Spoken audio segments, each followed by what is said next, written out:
Selamat sore, Assalamualaikum warahmatullahi wabarakatuh. Salam sejahtera, salam kebajikan bagi kita.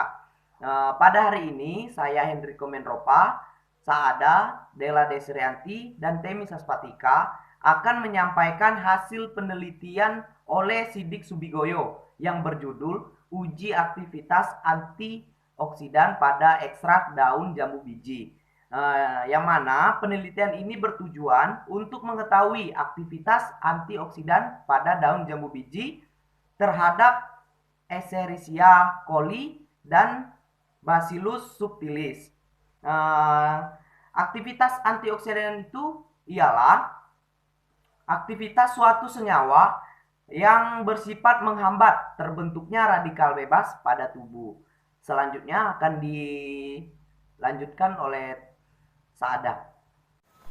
Alat dan bahan yang digunakan untuk ekstraksi daun jambu biji. Yang pertama, alat-alat yang digunakan adalah blender, seperangkat soklet, neraca analitik, pipet tetes, penggaris, gelas ukur, cawan petri, spreader, inkubator, dan Erlenmeyer.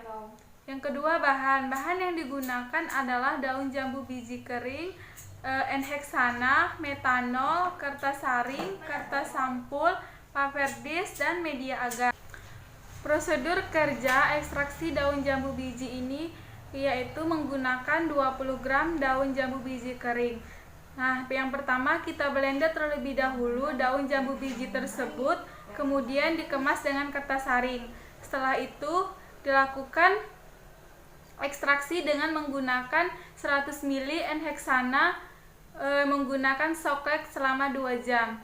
Setelah itu diekstraksi, barulah kita diamkan selama 1 malam dengan residu terendam dalam N-heksana.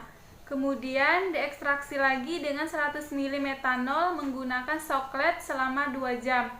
Yang terakhir barulah kita destilasi. Setelah itu barulah kita menemukan hasil dari ekstrak daun jambu biji kering tersebut. Baiklah, saya akan menjelaskan hasil dan pembahasan dari penelitian ini, yaitu ekstraksi soklet, yang mana sebelum dilakukan proses ekstraksi, daun jambu biji tersebut dijadikan simplisia terlebih dahulu.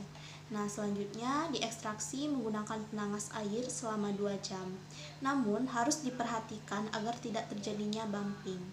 Setelah pelarut tersebut mencapai titik didihnya, pelarut tersebut didiamkan atau ditampung di dalam soklet untuk sementara waktu hingga tingginya sampai tinggi pipa kapiler. Nah, pada saat tingginya udah sama, pelarut akan mendidih kembali menuju ke kondensor.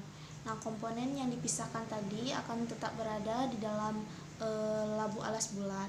Proses ini berlangsung secara terus-menerus hingga komponen yang akan dipisahkan larut dalam pelarut.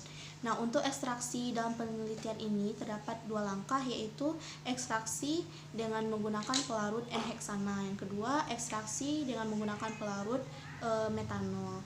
Nah, untuk ekstraksi dengan menggunakan pelarut N-heksana dengan tujuan untuk memisahkan senyawa polar dalam residu tersebut. Proses ini berlangsung selama 2 jam hingga fraksi N-heksana itu tidak berwarna. Jadi setelah itu didiamkan selama 1 malam. Setelah komponen terpisah dari senyawa nonpolar, barulah kita ekstraksi lagi menggunakan pelarut metanol. Nah, dilakukan selama 2 jam juga. Nah, hasil yang diperoleh itu berwarna coklat tua. Agar ekstrak tersebut tidak terganggu oleh pelarut metanol, maka didestilasi dengan menggunakan alat destilasi dengan tujuan untuk mengidentifikasi senyawa flavonoid sebagai antioksidan. Baiklah, di sini saya akan menjelaskan tentang hasil uji antioksidan ekstrak daun jambu biji. Uji aktivitas antimikroba menggunakan media agar yang diinkubasi selama 1 minggu. Pada uji ini diamati diameter zona bening di sekitar paper disk terhadap Escherichia coli dan Bacillus subtilis, yang menunjukkan bahwa ekstrak daging mahkota dewa mempunyai aktivitas antioksidan. Hasil pengamatan zona bening setelah masa inkubasi selama 1 minggu seperti pada gambar berikut.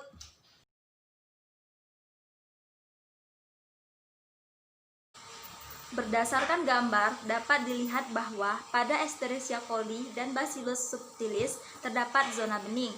Hal ini berarti bahwa ekstrak daun jambu biji mempunyai aktivitas antioksidan terhadap Escherichia coli dan Bacillus subtilis. Selain itu, terlihat juga bahwa zona bening pada Escherichia coli jauh lebih luas dibandingkan dengan zona bening pada Bacillus subtilis. Hal ini berarti bahwa aktivitas antioksidan ekstrak daun jambu biji terhadap Escherichia coli lebih besar daripada Bacillus subtilis. Oleh karena itu, daun jambu biji sering digunakan untuk mengobati penyakit diare yang salah satunya disebabkan oleh Escherichia coli. Baiklah, adapun kesimpulan dari hasil penelitian ekstraksi daun jambu biji tersebut membuktikan bahwa ekstrak daun jambu biji mempunyai aktivitas antioksidan terhadap Escherichia coli dan Bacillus subtilis, sehingga daun jambu biji dapat dimanfaatkan untuk mengobati berbagai jenis penyakit. Baiklah, demikian penjelasan kami tentang pengujian antioksidan yang terdapat pada ekstrak daun jambu biji. Sekian, terima kasih. Wassalamualaikum warahmatullahi wabarakatuh.